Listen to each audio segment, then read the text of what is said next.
Alors, Canada, ça craint un peu. Euh, Plus précisément, les feux de forêt dans le nord du Québec ont un impact dans le sport, dans le sud du Québec et jusque sur la côte est des États-Unis. Alors, j'ai vu hier à New York, il y avait un ciel jaune, littéralement, à cause de ça. Alors moi, je me pose la question, est-ce qu'au final, le Grand Prix du Canada pourrait être menacé aussi? C'est la semaine prochaine, c'est pas ce week-end, mais bon, si les feux continuent et s'intensifient, attention, hein. Regardez le ciel de New York.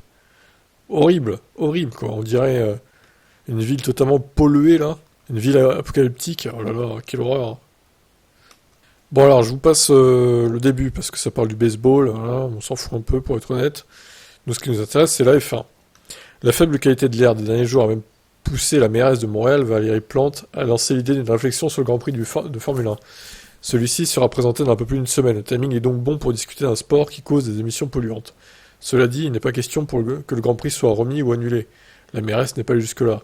Elle a d'ailleurs confié à notre collègue André Sanikopoulos que c'est une décision qui serait prise par un autre ordre de gouvernement étant donné les implications financières. Bon, vous l'aurez compris, pour l'instant, il ne parle pas d'annuler le Grand Prix, mais bon, à surveiller quand même cette situation. Oh là là, en plus, s'il devait annuler Montréal, en général, Montréal, il se passe des choses, c'est spectaculaire, les courses. On s'ennuie jamais. Ça serait tragique, hein. Franchement, une troisième course d'annuler cette saison, franchement, ça serait dur, hein.